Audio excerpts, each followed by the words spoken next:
30 তাৰিখে কোকৰাঝাৰ চহৰৰ Kokrajhar higher secondary স্কুলত ছেটেলাইট চেনেল এটাই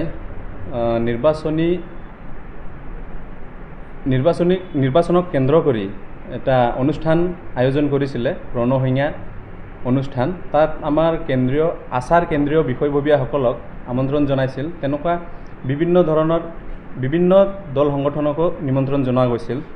তাত আমাৰ আছাৰ হৈ উপস্থিত আছিলে আছাৰ কেন্দ্ৰীয় মুখ্য উপদেষ্টা ষ্টিফেন লাকৰা ডাঙৰীয়া, লগতে কোকৰাঝাৰ জিলাৰ সভাপতি সম্পাদক ক্ৰমে জিলা সমিতি তথা কেন্দ্ৰীয় সমিতিৰ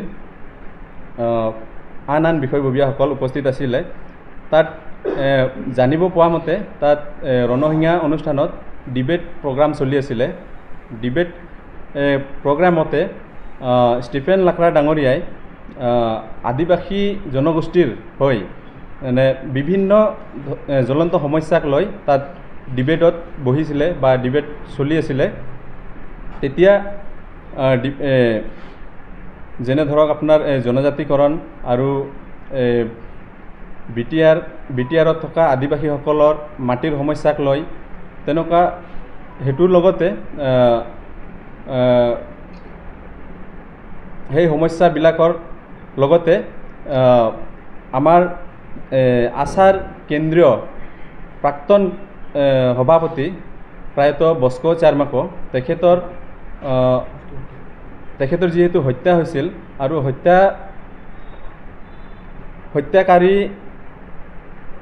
যিজন হত্যাকাৰী আছিলে তেখেতে UPPL দলৰ হৈ আদিবাসী অঞ্চলত ভোট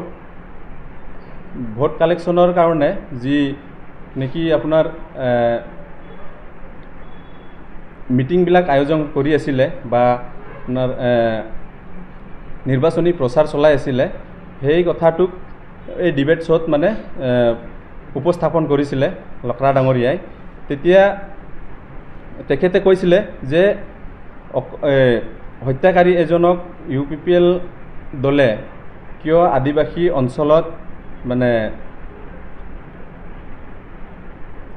অঞ্চলত প্ৰচাৰৰ কাৰণে কিয় আনিব বা তেখেতক এৰেষ্ট কৰিব লাগে, তেনেকুৱা ধৰণৰ মন্তব্যবিলাক তেখেতে আগবঢ়াইছিলে।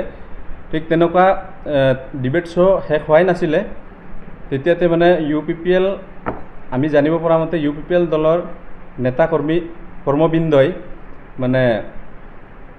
তেওঁলোকৰ ওপৰত ডিবেট নকৰি এই মাৰধৰ কৰা আৰম্ভ কৰা বুলি আমি জানিবলৈ পালোঁ।